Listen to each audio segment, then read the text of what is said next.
Magandang araw po sa inyong lahat, mga katribo. Heto na po ang pagpapatuloy ng kwento natin na tungkol sa karanasan ni Kaemo. Ipagpatuloy na natin ang kwento. Dahil sa awa, napilitan akong lumabas upang maghanap ng pagkain. Subalit pagkatapa ko pa lang sa may pinto, ay namataan ko sa malayo ang pagdating ng mga kalalakihan na nagmula sa pangangaso sa akin. Hindi na nagtaka sina Ismael nang mapaurong ako sa paghakbang. Inutusan nila ako na dahan-dahang isara ang pinto, tapos magtago agad sa tumpok ng mga dayami. Sinunod ko ang mga sinabi nila at dali-daling lumusot sa ilalim, saka tinakpan ang sarili.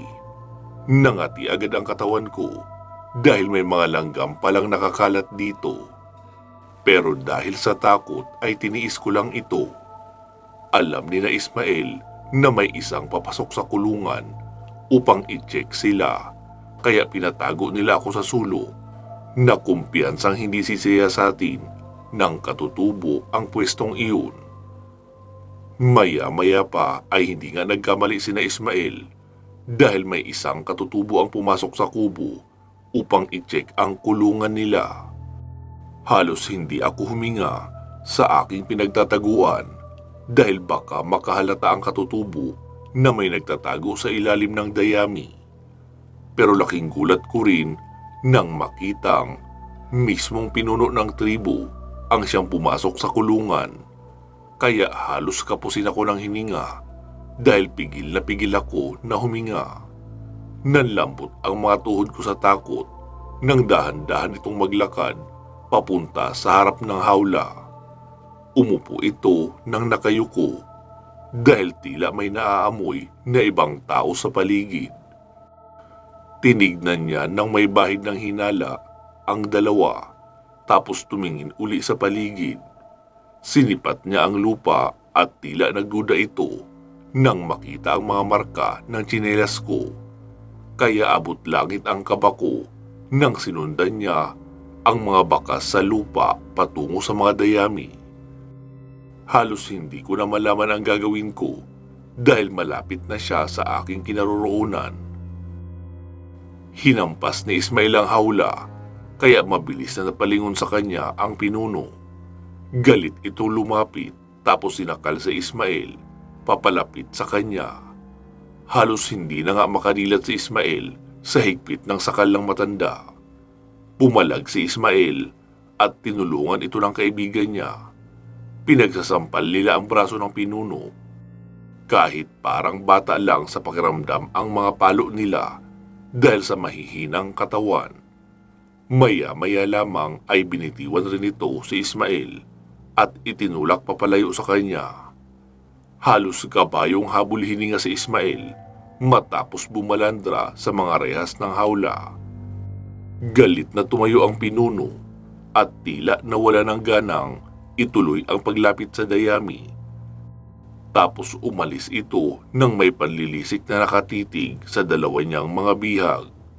Matapos maisara ang pinto, ay saka ako lumabas ng dayami at naghahabol rin ng paghinga. Habang gumagapang na lumalapit kina Ismael, halos mamatay na nga ako dahil sa kakapigil ko ng hininga. Hindi lang paghinga ang problema ko noon, kundi takot na takot din ako habang iniisip na baka biglang bumaliktad ang dalawa at ituro kung nasaan ako. Humingi rin ako ng tawad kay Ismael dahil wala man lang akong nagawa para tulungan siya. Nagpasalamat din ako sa ginawa niya, kaya nabaling ang atensyon ng matanda at hindi ako nakita. Ngumiti lang ito, sabay ikiniling ang ulo na parang sinasabing ayos lang. Ang importante ay ligtas ako. Mabuti pang umalis ka na habang may oras pa. Ito na ang pagkakataon mong tumakas, bata. Samantalahin mo ang gabing ito para makalayo. Hindi ka nila matutuntun agad kapag ginamit mo ang gabay ng kadiliman. Wika ni Ismael sa malumanay na tinig. kaya labis akong nalungkot sa sinabi niya. Kung ganun, hindi sila sasama sa akin paglabas rito. Tama si Ismael. Kung gusto mo talaga mabuhay bata, kailangan mo nang kumilos habang hindi pa nakakatunog ang mga katutubo na narito ka sa mismong pugad nila. Segunda naman ang kaibigan ni Ismael. Pero papaano kayo? Tila hindi maatim ng konsensya ko na iiwanan silang dalawa sa ganito kahirap na kalagayan. Huwag mo na kaming alalahanin. Tanggap na namin na dito kami mamamatay kahit sa masaklap na paraan. Ang isipin mo ay ang buhay mo. Iligtas mo ang sarili mo sa abot ng iyong makakaya. Huwag kang titigil sa pagtakbo hanggat hindi ka nakakalabas dito. Nakuha mo na ba ang lahat ng sinabi namin? Sambit pa noon. Ngunit tumango lang ako ng malungkot bilang tugon sa kanila. Ano nga pala ang pangalan mo, bata? Tanong ng kaibigan ni Ismael na isa lang ang kamay. Emong ang pangalan ko. Sagot ko naman agad. Pues, ako naman si Ruel. Natutuwa kaming makilala ka, Emong. Mag-iingat ka sana, ha. Naway magtagumpay ka sa paglayo mo rito at mahanap ang daan papalabas. Ani Ruel. Salamat, huwag kayo mag-alala. Hihingi ako agad ng tulong kapag nakalabas ako dito. Pangako ko pa kina Ruel at Ismael. Ngunit ngumiti lang sila na parang hindi na umaasang may darating pang tulong para sa kanila. Simula nang mabihag kasi sila ay tuluyan na silang nawala ng pag-asang mabuhay. Isinuko na talaga nila ang kanilang kalayaan at hindi na naghangad na makalaya pa. Sa madaling salita, ipinasa Diyos na lang nila ang sariling kapalaran kung anuman ang kahahantungan sa lugar na tinatawag nilang Baryo Katayan. Bago lumabas ay sumilip muna ako sa pinto upang siguruhing walang nakatambay sa labas. Nang makumpirma kong walang tao ay saka ko binuksan ng may pag-iingat ang pinto at dahan-dahan ang lumabas ng kubo. Tinapunan ko pa ng tingin sina Ruel at Ismael. Pero isang ngiti lang uli ang pinakita nila sa akin. Nalungkot tuloy ako dahil hindi ko sila makakasamang tumakas. Pero kahit na ganoon, nangako naman ako sa sarili ko na babalik ako uli dito upang iligtas sila at sama-sama kaming aalis sa lugar na ito kung may pagkakataon ako na mahanap itong muli. Tatandaan kong maigi ang bawat sulok at mga bagay na makikita ko sa paligid. Mga nakahanay na puno at halaman ay kakabisaduhin ng utak ko para kung sakaling magising na ako ay maalala ko uli ito. Pagkasara ko ng pinto ay dahan-dahan ako lumingon sa mga bagay, subalit ganoon na lang ang pagkagimbal ko nang tumambad sa akin ang mga katutubong lalaki na magkakasamang nakatayo sa paligid na may bitbit na sibat at pana. Sa may gitna nila ay nakatindig ang matanda na siyang pinuno ng tribo. Sa kanang kamay ay hawak-hawak nito ang panibagong gulok na iwinawasiwas pa sa hangin. Mukhang nalaman nitong nasa loob ako, kaya tinawag na ang mga tauhan niya upang abangan ako sa paglabas. Pinalibutan na nila ako sa pagkakataong ito upang siguruhing hindi na ako makakatakas pa. Dahil dito, wala na akong pagpipilian kundi harapin uli sila. Hinugot ko sa likod ko ang gulok na naarbor ko sa matanda at naghanda sa gagawin nilang pag-atake.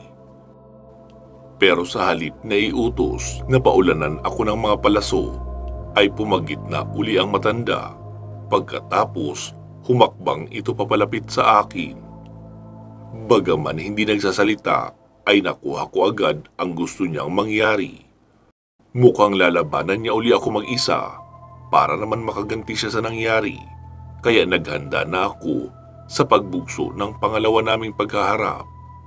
At sa pagkakataong ito, hindi na ako magmimintis pa o hahayaang magalusan malang niya ako. Alam ko na ang kahinaan nito, kaya iyon ang paulit-ulit kong pupuntiryahin. Di baling mahirapan ako sa laban, at least magawa ko siyang pigilan at makatakas ako sa lugar na ito. Maliit man ang porsyento na manalo ako, gagawin ko pa rin ang pinaka-best ko para mapatigil siya sa laban. Nagulat ako nang biglang sumugod ito at nakatutok na ang gulok sa katawan ko. Balak akong tusukin sa dibdib, kaso sinabayan ko ito at mabilis na nagpaslide sa lupa. Nabigla siya nang tumagos lang sa hangin ang atake niyang iyon at huli na rin para maiwasan niya ang isang suntok na magpapatigil sa kanya. Sa mabilis na usal ay sinuntok ko uli ng malakas ang betlog niya at nanginig sa sakit ang tuhod ng matanda, tapos napaluhod ito sa lupa. Naitukod nito sa lupa ang gulok niya upang hindi siya matumba. Pagkatapos ay sumuko siya ng laway dahil sa sakit at kirot na naramdaman.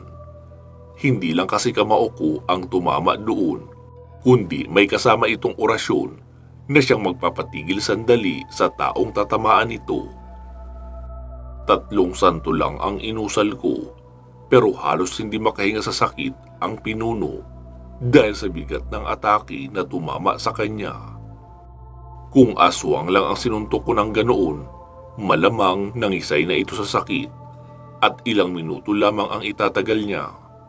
Kumpara sa matandang katutubo na lubhang matatag, dahil may pangontra itong nalalaman na kayang basagin ang mga orasyon na ginagamit ko. Hindi ulit nakariak ang mga alipores nito nang tumumba muli ang kanilang pinuno sa pangalawang pagkakataon. Naibaba nila ang kanilang mga sandata na tila nabahag sa nakitang lakas at kung ano ang kaya kong gawin. Ilang minutong hindi gumagalaw ang matanda sa pagkakaluhod, kaya ito na ang sinamantala ko para tumakas. Iwinasiwas ko ang gulo, kaya nagsipulasan ang mga katutubo at umatras. Kasabay nito ay kumaripas na ako ng pagtakbo papalayo sa lugar. Lumusot ako sa kakahuyan na walang lingon-lingon, na tinahak ang madilim na gubat. Tinatagpas ko ang ilang mga puno para lagyan ng palatandaan para makasigurado akong wasto ang lugar na matatahak ko kapag bumalik ako sa baryo Katayan. Ilang minuto ang nagdaan ay nadinig ko ang sigawan ng mga katutubo na tila galit na rumaragasa sa kagubatan. Nawala ang tapang sa dibdib ko sa mga sigaw nila dahil kinikilabutan talaga ako sa tunog ng kanilang boses. Bukod sa tila nanggagaling sa hukay, ay hindi ko ma-explain kung ano pang tunog ang maaari kong mailarawan sa ginagawa nila. Subalit, base sa karanasan ko, para siyang literal na ungol ng halimaw na nasasabik na makasila. Yung tipo din ng halimaw na hindi ka titigilan hanggat hindi ka nahuhuli. Sa wari ko ay nasa 100 metro pa lang ang layo nila, pero habang lumilipas ang mga minuto ay papalapit sila ng papalapit sa akin. Mga 80 metro siguro ang pagitan nila sa akin. Hanggang sa maramdaman ko na lang na sumisirit ang mga palaso patungo sa akin. Lumiko-liko ako para hindi tamaan, kasabay ng mga zigzag steps, at nakaiwas ako sa paghalik ni kamatayan. Subalit, hindi tumigil sa pagbuga ng mga palaso ang mga katutubo. Ilang serye uli ng palaso ang lumilipad sa ere na mabilis na bumubulusok patungo sa akin. Nagtago ako sa puno at bumagsak sa lupa ang mga palaso.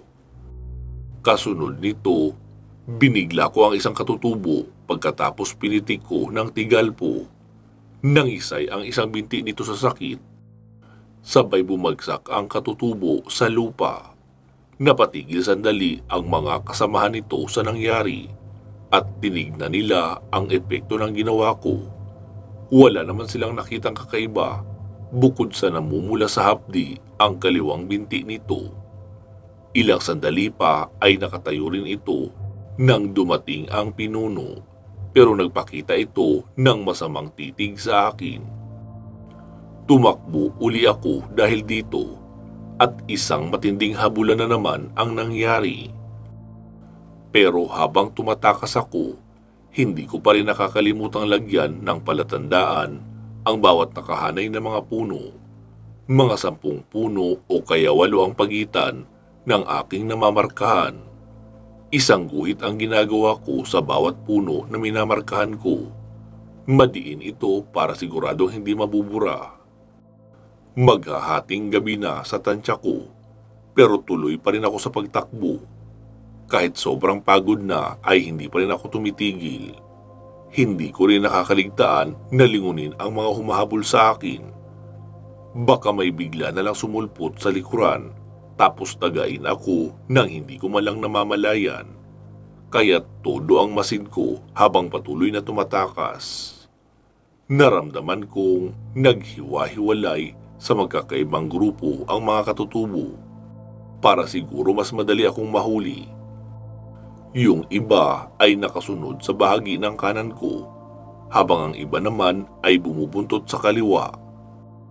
Samantalang ang pinuno at ilan sa kanyang mga alipores ay naghahabol pa rin sa likuran ko. Halos palibutan na nila ako sa formation nilang kalat-kalat. Hindi sila tumitigil sa paghuli sa akin. Nakasunod lang sila na parang mga anino ko sa likuran. Habang nakasunod, ay patuloy din sila sa paghagis ng mga sibat.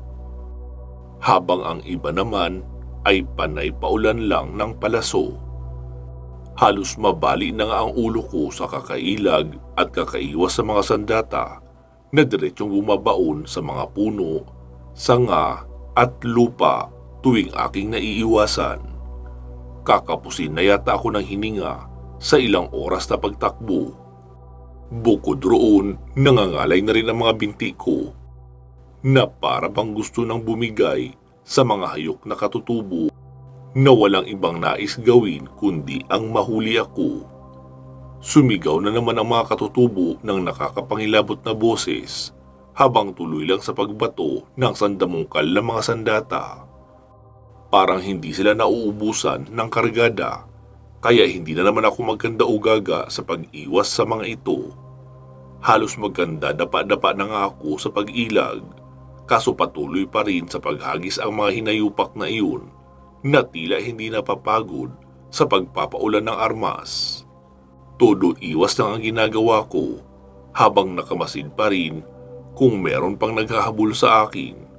Isang katutubo ang napansin kong malapit na sa akin, kaya huminto ako para batuhin ang tigalpo.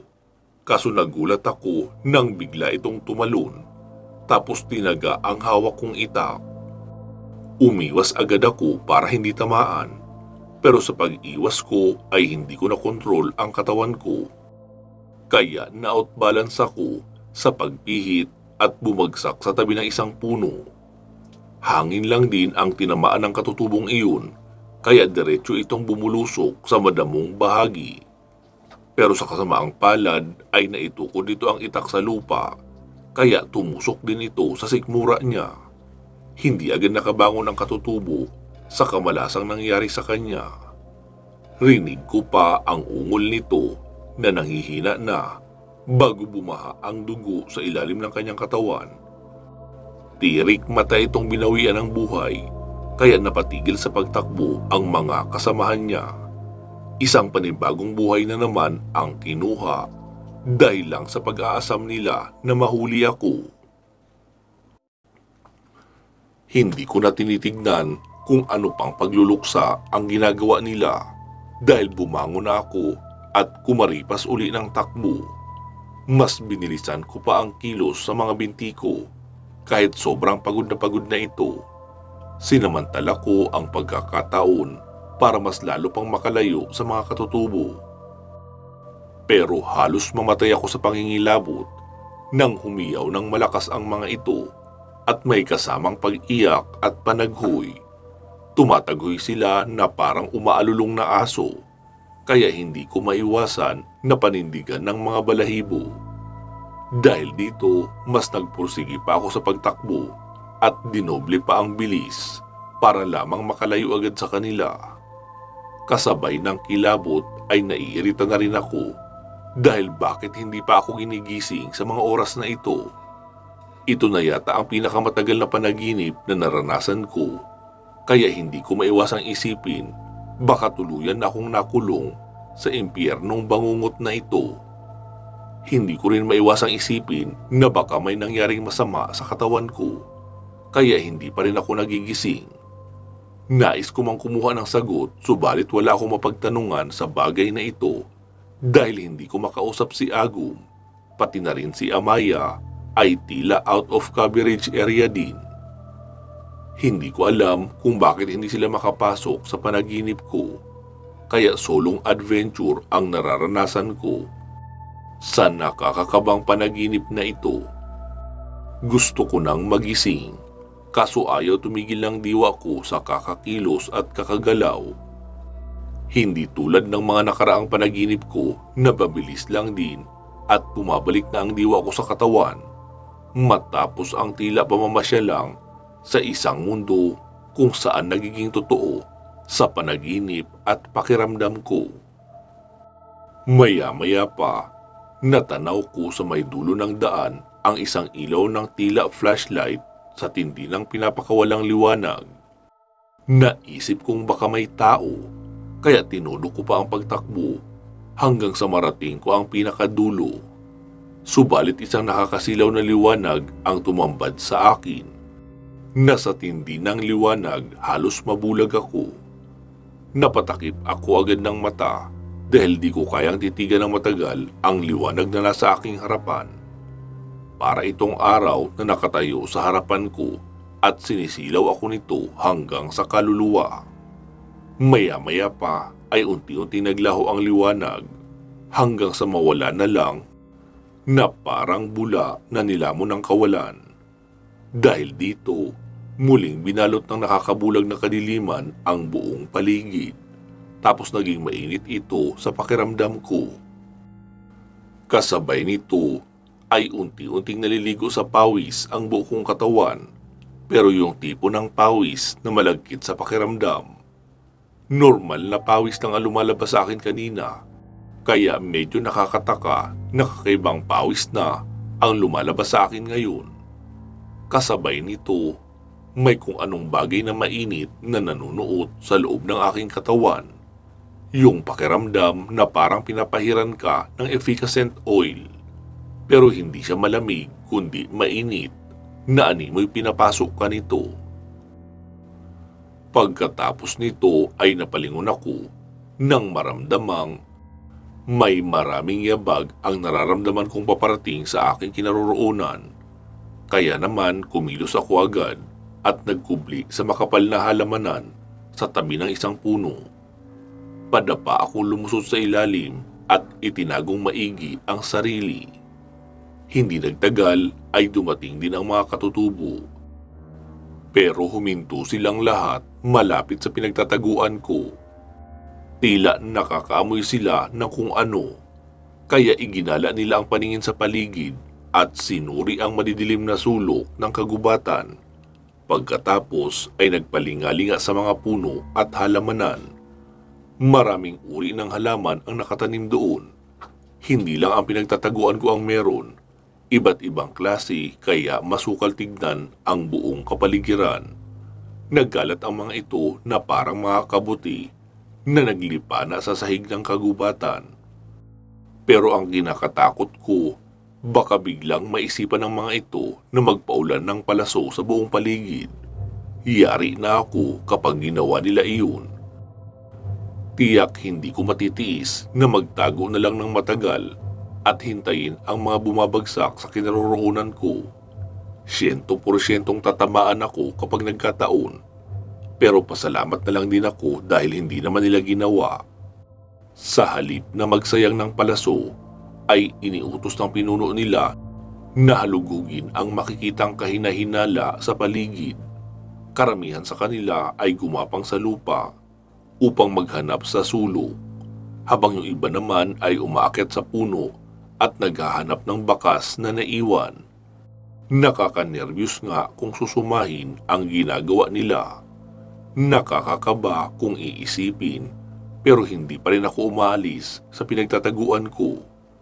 Nanatili akong nakadapa at hinihintay na lang na matapos ang mga ito sa paghalughog ng lugar. Halos masuffocate na nga ako sa sobrang nerbiyos dahil pigil na naman ang dibdib ko sa paghinga. Bawat paghinga ko ay bilang na bilang. Mga 5 hanggang 10 segundo ang pagitan. Kahit na pawis sa kaba, ay hindi pa rin ako nagpunas. Hindi ako gumagalaw kahit naghalo na ang pawis at kati ng katawan ko. Talagang pinanindigan kong manatili lang nakalmado sa kabila ng katakot-takot na ginagawa ng mga katutubo. Dahil sa isip ko, mas mabuting mamatay sa kakapusan ng hininga kaysa mamatay sa tadad ng saksak sa katawan. Habang hinahalugog ng iba ang buong kapaligiran, ay may isang katutubo ang nagawi malapit sa pwesto ko. Nakadapa ito habang naghahanap sa sulok na animoy may naaamoy na masangsang na bagay. Nakakatakot ang itsura niya dahil hindi pantay ang kanyang mga mata. Mas malaki yung kanan kumpara sa kaliwa. Tapos yung labi niya masyadong makapal na kulang na lang ay sumayad sa kanyang baba. May hikaw ito sa ilong na nakalagay sa ibabaw ng kanyang piltrum. Tapos kapag sinusubukan niya namang huminga ng malalim, ay lumilitaw ang nabubulok niyang mga ngipin na kulang na lang ay magsilaglagan dahil sa dami ng sira. Hindi sa namimintas ako, ngunit parang kamukha niya yung alalay ni Victor Frankenstein na laging nakangisi sa tuwing nakakaimbento ng kakaibang bagay ang henyong scientist. Yung matandang kuba na tabingi ang ulo, kapag na-picture out nyo sa isip nyo, ganun ang itsura ng isang ito. Medyo mabata-bata nga lang kaunti pero hindi nalalayo ang itsura niya sa kubang iyon. Iyong tipong hindi mo talaga pagkakatiwalaan sa hilatsa pa lang ng mukha. Nagpatuloy ito sa pagsuri sa may gawi ko at walang katapusang naglilikot ang mga mata na tila nakapansin siya ng kung anumang bagay kaya mas lumapit ito sa pwesto ko. Napatakip tuloy ako ng bibig upang pigilan lang ang paghinga. Mas lalo pang tumudo ang kaba ko nang simulan niyang hawiin ang mga dahon, tapos mas lalo pang gumapang papalapit sa aking kinaroroonan. Para itong bayawak na palingalinga kung anuman ang maramdaman sa paligid. Hindi ito matatapos sa pagsisiyasat hanggang sa malapit na talaga ito sa pwesto ko. 2 hawi na lang ay bungad na ako sa kanya, kaya hinanda ko na ang kamay ko para umihip ng tigalpo. Pero may isang bagay ang sumira sa plano nang biglang magkagulo ang mga katutubo nang umatake ang isang mabangis na hayop na nanggaling sa isang puno. Hindi ko mailarawang mabuti ang itsura niya, pero para itong pusa na may mapupulang mga mata. Subalit nakakagulat ang sukat nito dahil maituturing na kasing laki ito ng leon. Kulay itim ang balahibo at may matatayog na mga tenga. Mayroon itong matatalas na pangil at matutulis na kuko sa kamay at paa. Malamang nagambala ng mga katutubo ang pamamahinga nito kaya sumugod sa kanila bigla. Isang katutubo ang bigla na lang tumilapon nang hambalusin siya ng kuko ng mabangis na hayop. Tila pinunit na lata ang naging itsura ng tiyan. At halos humulagpos palabas ang mga bituka na naninilaw pa sa pagkapresko. Dahil dito, umurong na naman papalayo ang pangit na katutubo upang masakluluhan ang mga kasama nito. Yung iba naman ay pinagtutulungang tusukin ng sibat ang mabangis na hayop na iyon, pero sadyang malikot at mabilis itong gumalaw, kaya hindi nila siya mahuli ng ganoon kadali. Malakas na sumigaw ang isang katutubo nang madali siya sa liig ng isang mabangis na hayop. Sumirit ang dugo niya at halos maputol ang liig dahil sa lalim ng pagkakapinsala. Nangingisay ito at napaluhod sa lupa na tila nalulunod sa sariling dugo. Umatake pang muli ang mabangis na hayop na daig pa ang lasing kung magwala. Halos hindi masakote sa bilis niyang gumalaw. Patalon-talon ito sa mga sanga ng puno tapos biglang susugod sa target nang hindi pinag-iisipan. Sa sobrang itim ng balahibo nito ay nahihirapan itong makita ng mga katutubo sa dilim. Kaya naman, tanging mapupulang mga mata na lang ang binabantayan nila sa tuwing aatake na iyon muli. Todo hampas at hambalos lang ang ginagawa ng hayop na ito. Sa dami ng nasugatan nitong katutubo ay nabalot ng sigawan ang buong kapaligiran. Nagsitilamsikan ang masaganang dugo kahit saan man. Sa puno, lupa at halaman ay kumalat ang mapulang likido. Hindi na nga magkanda o gaga sa gagawin ang mga katutubo. Halos sila-sila na lang ang nagtatamaan ng kanilang mga palaso. Sa bilis kasi kumilos ng itim na hayop na ito, hindi na mahulaan kung kailan ito aatake o kung saan dadapo. May isang katutubo na naglakas loob na salubungin ang itim na hayop na ito. Kaso tinanggap lang niya ang kalmot nito. Kaya tumalsik sa puno ang katutubo, nawarak sa kalmot ang mukha. Napabalandra ang katutubo sa lakas ng pagkakabangga sa kanya na tila binangga siya ng isang troso. Hindi na makilala ang itsura niya sa brutal na pagkatapyas ng kanyang mukha. Unti-unti nang nauubos ang mga katutubo sa pagharap sa malahalimaw na hayop na ito. Kaya't sa galit ng pinuno ay mag-isa niya itong hinarap, dala ang gulo. Nanlilisik na nakatingin ang itim na hayop. Samantala, galit at puot naman ang makikita sa mukha ng pinuno. Halatang nasagad na ang pasensya nito dahil 3 na sa tauhan niya ang pumanaw at ang iba ay puro sugatan sa kanang hihina. Nanginginig sa galit ang pinuno nang sumugod sa itim na hayop. Tapos buong lakas niyang hinataw ito sa katawan, pero nakatalon sa ere ang itim na hayop at nagkapalitan sila ng pwesto. Umataking muli ang pinuno, ngunit sa puntong ito, dinoble niya ang bilis sa karaniwang bilis na ginawa niya kanina.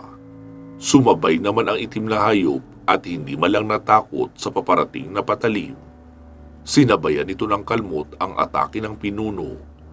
Kaya naging mabilis masyado ang pangyayari matapos magkasagupaan nila sa gitna. Tila tumigil ang oras, pagkatapos ay isang malapot na dugo ang tumalsik sa mukha ng pinuno, kaya napahinto ito sa pagkilos at lumingon sa kanyang likuran. Bumagsak sa lupa ang itim na hayop at agad mapapansin ang gulok na nakabaon sa ilalim na bahagi ng katawan noon. Tinamaan pala ito mula sa atake ng pinuno, pero hindi ko malang napansin kung paano niya ito nagawa. Sa sobrang bilis ng pangyayari ay hindi ko malang nakita ang eksaktong timing ng pagbaon ng gulok sa tiyan ng hayop. Medyo nakakapagtaka kasi, mistula lang itong tumagos sa hangin nang magsalpukan sila. Ngunit matapos maghiwalay ay tumumba na lang basta ang itim na hayop na para bang tinamaan ng mga stray bullets. Hindi kaya sinabayan niya ng isang orasyon ang atake niya? Bulong ko pa sa sarili habang nakatingin sa pinuno na dahan-dahang lumalapit sa itim na hayop. Sinubukan itong bumangon pero tinapakan ito sa ulo ng pinuno at pagkatapos ay idiniin pa ang gulok sa kaloob-looban ng hayop na animoy hinahalukay ang laman loob nito. Napaungol na lang sa sakit ang itim na hayop na iyon at hindi nito magawang gumalaw sa matinding pinsalang inabot. Naghihingalo na rin sa daming dugong bumuhos mula sa loob ng kanyang katawan. Kasabay nito ay ang unti-unting pagbagsak ng talukap ng kanyang mga mata. Kaya naisip kong mukhang ilang minuto na lang ang itatagal niya. Subalit habang naghihingalo ay nakuha pa nitong tumitig sa akin na para bang kilalang kilala niya ako. Walang emosyon lang itong tumingin sa akin at hindi naglaon ay bumigay na nga ang sarili nitong kamatayan. Namatay itong nakatitig sa mga mata ko. Hindi ko maintindihan kung bakit ako nakaramdam ng lungkot. Para akong naluluha matapos ang pangyayari. Sino kaya ang hayop na ito? Wika ko pa sa isip habang malungkot na nakatingin sa kawawang hayop. Mukhang sinadya niya talagang iligtas ako dahil kung magwawala lang ito, kanina pa sana ito tumakbo matapos paulanan ng mga sandata. Kaso nanatili siya sa pakikipaglaban na para bang sanay na humarap sa mga ganito. Napaurong ako sa kaba nang biglang sinundan ng titig ng pinuno ang tinitig ng bahagi ng sulok ng itim na hayop. Hindi lang ako sigurado kung nakita niya ba ako, subalit pakiramdam ko mukhang wala naman dahil nagpatuloy siya sa ginagawa at hiniwa ang tiyan ng itim na hayop na iyon. Matapos mahiwa ay inilabas niya ang mga laman loob ng hayop at kinain niya ito sa mismong harapan ko. Nagsilapitan naman ang mga alipores nito at nakisalo sa kanilang pinuno. Halos masuka ako sa brutal na pagngasab nila sa laman loob ng kawawang hayop. Pinagpiestahan nila iyon hanggang sa niluray-luray na nila ang katawan nito. Naging kalunos-lunos tuloy ang sinapit ng hayop sa mga walang kaluluwang mga katutubo. Sa dami nila ay para silang nag-aagawan ng litsyon, todo lamon at pati balat ay hindi pinalagpas. Sinimot ang kaloob-looban na para bang wala ng bukas. Maging ang mga buto ay nginat-ngat, ni hindi man lang nila naisip na lutuin muna para magkalasa. Halos umikot na ang paningin ko sa kakanood sa kanila. Kahit siguro anong uri ng karne ay papatusin ng mga ito. Sa sobrang pagkahayok sa laman ay hindi nila alintana kung hilaw ba ang kinakain nila. Basta mapawi lang ang kumakalam na sikmura. Kaya hindi nakakapagtakang malalakas sila at matitibay lahat ang mga resistensya. Nang matapos sa kanilang midnight snack, ay halos buto na lang ang natira sa parte ng katawan ng mabangis na hayop. Wala na itong mailalarawan matapos ang karimari-marim na sandali. Sa sapantaha ko, iyon na siguro ang pinakamalalang budol fight na nasaksihan ko. Naging skeleton na ito sa tindi ng sinapit ng katawan.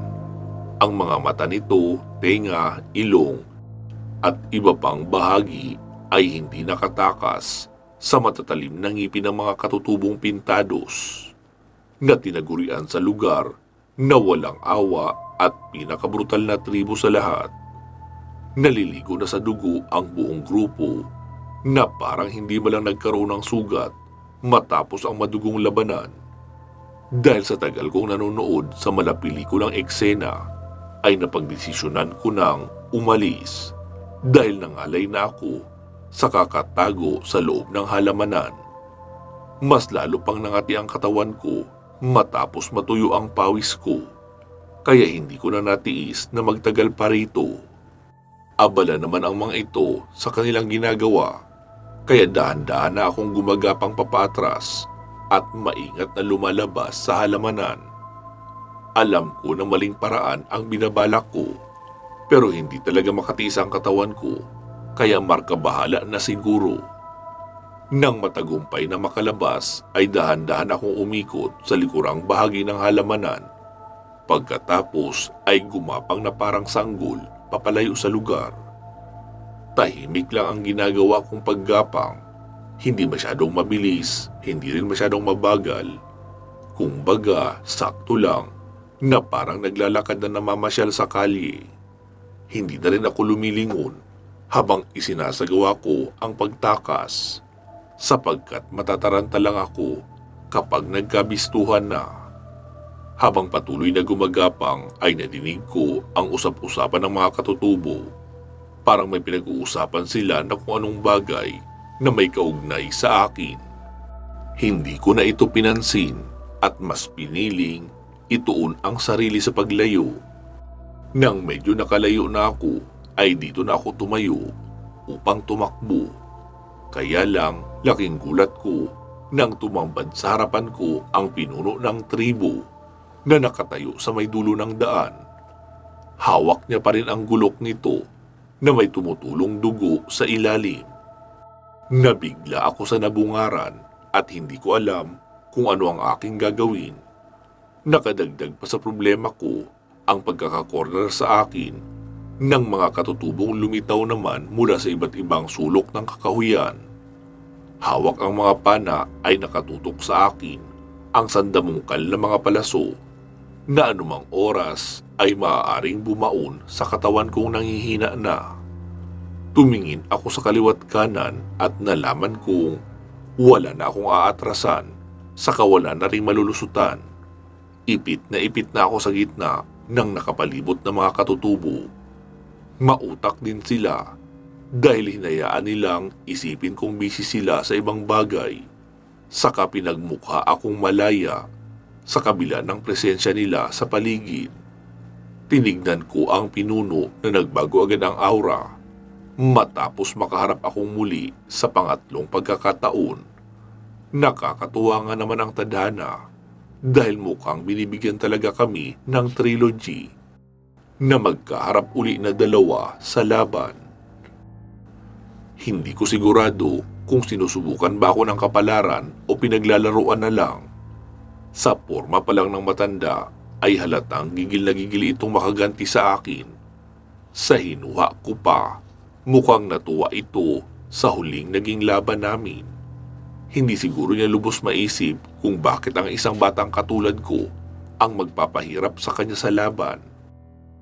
Masasabing mabigat nga iyon para sa kanya, pero para sa akin, simpleng galaw lang ang ginawa ko at dala lang ng agos ng panaginip.